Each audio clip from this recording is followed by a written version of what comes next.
is called The Osman Mohammed. He's accused of trying to bomb a Christmas tree lighting ceremony in 2010.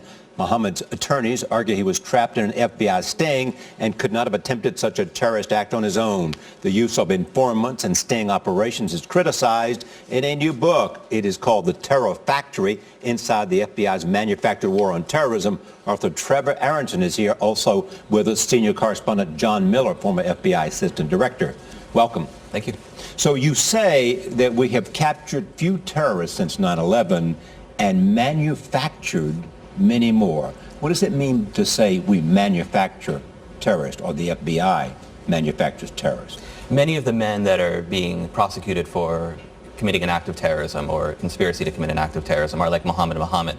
They aspired to commit some sort of act of terrorism. They said hateful and odious things, but on their own, they never had the capacity to commit an act of terrorism. It was the FBI informant or it was the FBI undercover agent who provided the bomb and all of the logistical means they needed to commit their crime.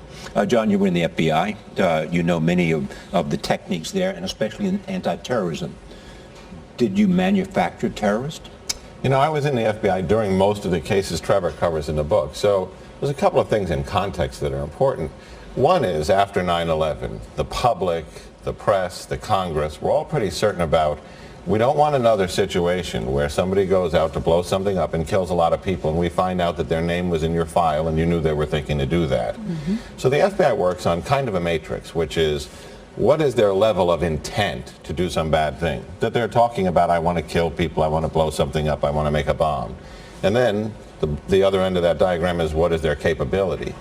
And where that meets is, if they are out searching on the internet, in a chat room, in coffee houses, at meetings for that capability, what would happen if you provided it to them? Would they actually go forward with it? And in these cases, and Trevor won't disagree with this, when the jury sees the videotape of them saying, yes, I could back out, but I don't want to, and then they press the button on the detonator of the big truck bomb in front of the school or the bank or the building that would kill all those people, and then they're arrested, at that point the jury's really not interested in hearing about entrapment, because they've seen intent and they've seen it mate capability. And even in the book, Trevor, the FBI agent that you talked to says when the sting is done correctly, they are given multiple times to back out, and they don't.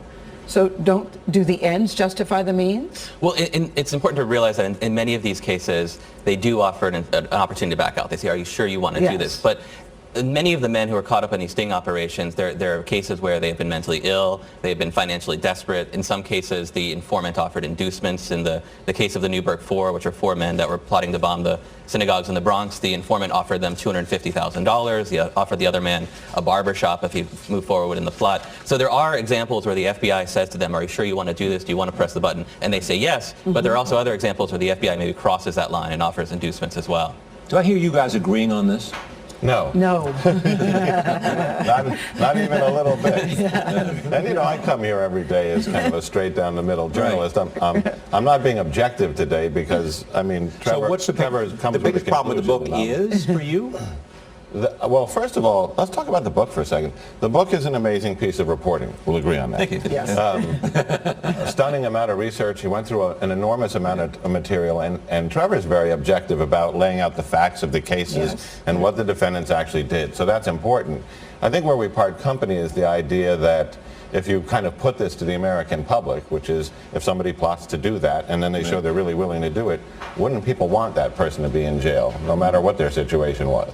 Yes, and you say one man's terrorist is another man's fool. Exactly. You know, these people left to their own devices, evidence seems to suggest, and I believe suggests in these cases, that they are not able to commit their acts of terrorism on their own tomorrow, the next day, or even years later, because in most cases, they're financially desperate, they have, you know, mental problems. In several cases, the actual targets who are being the targets of these sting operations are running behind on their rent. They're about to be kicked out of their apartment, and the FBI gives them money so that they won't be evicted, so it won't jeopardize the sting operation. Is someone like that someone who's going to be able to acquire a weapon of mass destruction in the near future? I don't think so. I would argue in that regard that if we take the cases where the FBI had no knowledge, the Zazi case, he was pushing a coffee cart on Wall Street when he decided to put 16 backpack bombs on the subways.